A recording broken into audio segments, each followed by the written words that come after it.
Aujourd'hui, à Sans Fil, on va parler de ce qui s'est passé en 2023, les faits marquants en immobilier.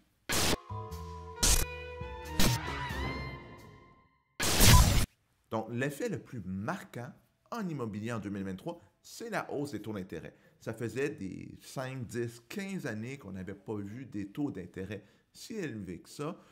Et ça a monté aussi de façon assez rapide. Là. Ça fait 30, 40 ans, je pense qu'il disait que ça n'avait pas monté de manière aussi rapide.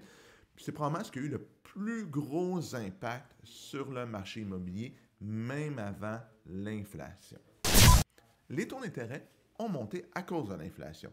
Donc, l'inflation aussi, ça a quand même eu un impact sur le marché immobilier parce que, veut pas, ça nous coûte plus cher se nourrir, se déplacer, acheter du linge, dépenser sur toutes sortes de produits de consommation, des produits essentiels, mais ça laisse moins d'argent disponible pour une propriété, ce qui fait qu'on a vu que ça a affecté certaines catégories de marché plus que d'autres, surtout le milieu de gamme.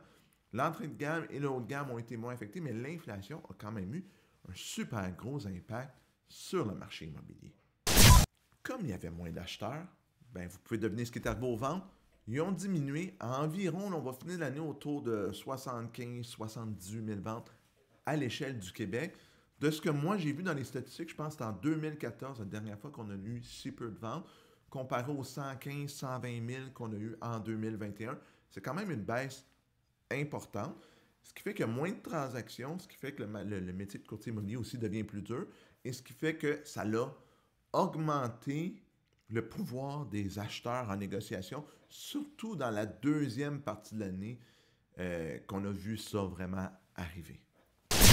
Parallèlement à l'offre, à la baisse de la demande, qui a résulté en moins de ventes, on a aussi vu une augmentation du nombre d'inscriptions, ce qui a amené le marché immobilier dans beaucoup de régions en équilibre, et même certains produits sont quasiment devenus un marché d'acheteurs en 2023. Ça s'est passé super vite. Donc, présentement, on a une hausse d'inscriptions. Là, ça faisait plusieurs années, je vous dis 2018-2019, qu'on n'avait pas eu autant d'inscriptions. Donc, ça va aider le marché immobilier en 2024 à être plus raisonnable, on va dire. Je pense que c'est peut-être le bon mot que je pourrais utiliser. Donc, en 2023, il y a eu une forte hausse du nombre d'inscriptions, là, facilement des hausses de 20-25 %, variable évidemment selon les régions. Je voudrais que Montréal est peut-être la plus grosse exception, où le marché, il y a eu une moins grosse hausse du nombre d'inscriptions. Qui dit marché en équilibre dit moins de surenchère. Il y en a encore pour certains produits. Le produit d'entrée de gamme clé en main, au bon prix, lui, il va encore avoir possiblement un peu de surenchère. Mais la surenchère qui était quasiment une inscription sur 3, une inscription sur 5, mettons en 2021, début 2022, là, de ce que j'ai vu, on est rendu à peu près à 5-7 %. Puis honnêtement, c'est souhaitable. C'est pas super plaisant la surenchère pour les courtiers. C'est le fun pour les vendeurs parce qu'ils vendent vite, mais c'est plate pour les courtiers, c'est plate pour les acheteurs. Donc, bien content que le marché soit revenu plus normal, entre guillemets. On doit travailler plus nos dossiers. Puis les vendeurs doivent être plus réalistes, les acheteurs aussi doivent être quand même réalistes. Mais je dirais que la surenchère a diminué. Puis probablement qu'au début 2024, ça ne changera pas à court terme. Mais la deuxième moitié de 2023, là, la surenchère n'a pas tout à fait disparu, mais quasiment.